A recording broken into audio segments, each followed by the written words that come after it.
Hello everyone, कैसे हैं आप सब। आई होप आप सब बहुत अच्छे होंगे, स्वस्थ होंगे और मस्त होंगे। और मैं भी आप लोगों की ब्लेसिंग से एकदम स्वस्थ हूँ और मस्त हूँ। तो फ्रेंड्स, आज मैं आपसे एक बहुत ज़रूरी बात करना चाहती हूँ। मतलब बहुत ज़रूरी बात है, वो मैं आगे आपको बताऊँगी कि क्या है। और आप लोग भी उस पर अपनी राय दीजिएगा कमेंट में कि वास्तव में ये सही है कि नहीं है, कि सही है या गलत है। तो वीडियो स्टार्ट करने से पहले मैं आपसे एक रिक्वेस्ट करना चाहती हूँ। छोटी सी रिक्वेस्ट है कि अगर आप मेरे चैनल पर नए हैं तो प्लीज़ मेरे चैनल को सब्सक्राइब ज़रूर कर लीजिएगा। और लास्ट में अगर वीडियो अच्छी लगे तो वीडियो को लाइक ज़रूर करिएगा। तो पहले तो मैं आपको बता देती हूँ कि मेरा सारा दिन भर का काम हो चुका है। काम करके मैं फ्री बैठी हूँ और मुझे लगातार फीवर है। मतलब किसी को अगर पता हो तो बताना, मुझे कंटिन्यूअस 5-6 महीने से फीवर है। पहले 99 था, तो 99 मुझे लग रहा था कि नहीं ठीक है, हो जाएगा हो जाएगा। फिर उसके बाद वो 100 रहने लगा और अब काफ़ी दिन से मुझे 101 जो है वो टेम्परेचर बना हुआ है। डॉक्टर्स को भी दिखाया है, ऐसा नहीं है मैंने डॉक्टर्स को नहीं दिखाया है, मैंने ब्लड टेस्ट नहीं कराए हैं, कुछ भी नहीं निकल के आता है, बस एक थायराइड ही आती है। तो क्या थायराइड से फीवर बॉडी में रह सकता है क्या? आज भी मेरा डॉक्टर का अपॉइंटमेंट है और भी टेस्ट कराए थे, लिपिड प्रोफाइल वगैरह डॉक्टर्स ने, तो उसमें भी कुछ नहीं आया है। विटामिन B12 की भी डेफिशिएंसी नहीं आई, कैल्शियम की भी डेफिशिएंसी नहीं आई, हीमोग्लोबिन भी सही है, केवल TSH ही मेरा बढ़ा हुआ है, केवल थायराइड बढ़ी हुई है। तो अब उसकी वजह से अगर फीवर है तो ये तो बहुत दिक्कत वाली बात है, क्योंकि थायराइड तो रहती ही रहती है।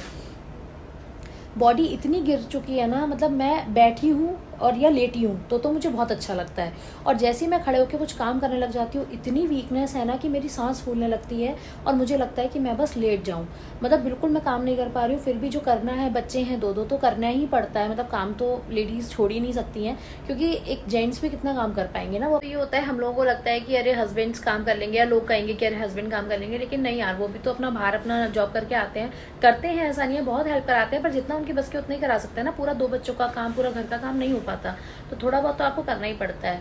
और अभी फ़िलहाल मेरी मेड भी चली गई है, मेड नहीं आ रही है यहाँ पे। एक तो मैं मेरठ में ना, मेड्स की बहुत प्रॉब्लम है, रुकती ही नहीं है मेड्स और मिलती भी नहीं है, और अगर आती भी है ना तो एक ही टाइम आती है, सुबह बस। तो शाम के बर्तन तो वैसे भी करने ही पड़ते हैं। तो बस यही है लाइफ की अपडेट कि मेरी तबीयत ठीक नहीं चल रही है। और हाल ही में मेरे संग एक ट्रेजेडी भी हुई है, मैंने वो किसी से शेयर नहीं करी। एक्चुअली मेरा मन ही नहीं करा कि मैं ये चीज़ें किसी से शेयर करूं या बताऊं, लेकिन अब आज मैं व्लॉग बना रही हूँ तो मैं आपको बता देती हूँ कि 13 अगस्त को मेरे पापा की डेथ हो गई है। तो 13 अगस्त को पापा हमें छोड़ के चले गए। उनको हार्ट अटैक आया था। बीमार तो वो काफ़ी टाइम से थे, ब्लड प्रेशर हाई की वजह से उनको ब्रेन हैमरेज हुआ था मार्च में। तो ब्रेन हैमरेज होने की वजह से उनकी हाफ बॉडी जो है वो पैरालाइज हो गई थी। तो बेड पे ही थे, लेकिन था कि हाँ पापा हैं। लेकिन 13 अगस्त को वो छोड़कर चले गए। तो तब से मेरी तबीयत थोड़ी और ज़्यादा डाउन हो गई। मतलब रात में सोना नहीं, ढंग से खाना नहीं, मतलब बहुत सारी चीज़ें थी जो मतलब हुई। 1 हफ्ता मैं वहीं रही, रक्षाबंधन करके आई थी मैं वापस अपने घर। लेकिन यहाँ आके भी ना मेरा मन सा नहीं लग रहा बिल्कुल भी। पता नहीं क्यों, मन हमेशा मम्मी में रखा रहता है, उधर ही रखा रहता है, तो मुझे नहीं अच्छा लग रहा था।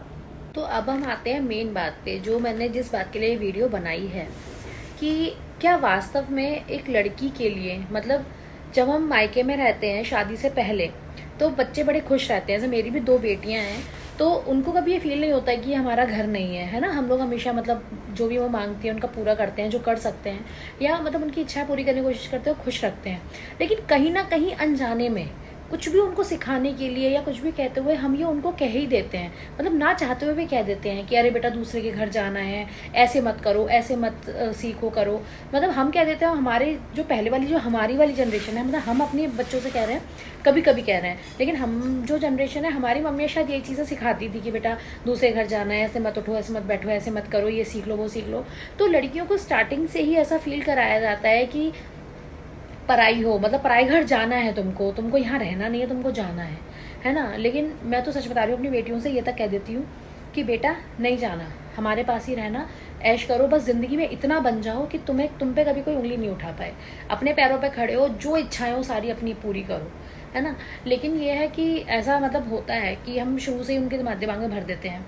फिर जब उनकी शादी हो जाती है, तो शादी के बाद कुछ साल तो मतलब अच्छा रहता है कि भाई नई बहू आई है, लक्ष्मी है, ये है वो है। लेकिन कहीं ना कहीं जब समय बीतता जाता है ना, जब पुराने होते जाते हैं, तो कुछ ना कुछ ऐसा नहीं हो सकता कि हर कोई खुशी खुश रहे।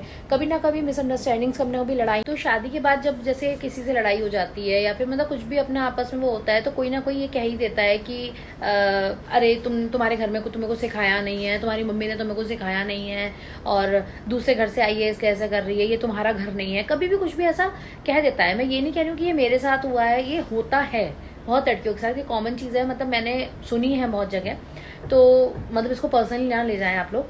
तो ये ऐसा क्यों होता है कि लड़कियों का अपना कोई घर नहीं होता, मायका भी अपना नहीं है, ससुराल भी अपना नहीं, तो लड़कियां हमेशा एक तरीके से किराए पे ही रहती हैं, हमेशा एक तरीके से दूसरों के ऊपर ही पलती हैं। सबसे बड़ी बात है कि मैंने ये तक देखा है, जो लड़कियां कमा रही हैं, जो अपने पैरों पे खड़ी हैं, जो जॉब कर रही हैं, उन्हें भी सुनने को मिलता है कि अरे जॉब कर रही हो तो कौन सी बड़ी बात हो गई, घर के काम तो करने ही पड़ेंगे।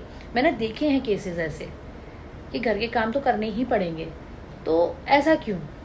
आदमी बाहर से काम करके आ रहा है तो वही आप कह रहे हो कि अरे वो बाहर से आया है, थका आ रहा आया है, लेकिन लड़की काम करके आ रही है तो वो थकी हुई नहीं आई, ऐसा तो नहीं होता ना। तो आप लोगों की इस चीज़ पे क्या राय है? मतलब मुझे ये चीज़ बिल्कुल पसंद नहीं है। बराबर रखो। वैसे आप इक्वालिटी की बात करते हो, इतनी इक्वालिटी की बात होती है हमारे यहाँ, लेकिन इक्वालिटी कहाँ इक्वालिटी? मुझे तो कहीं इक्वालिटी नहीं दिखती। तो आप लोग इस चीज़ पे क्या राय है तो प्लीज़ कमेंट में ज़रूर बताइएगा। वीडियो अच्छी लगी हो तो लाइक ज़रूर करिएगा। फिर हम जल्दी से मिलते हैं नेक्स्ट वीडियो के साथ, तब तक के लिए गुड बाय।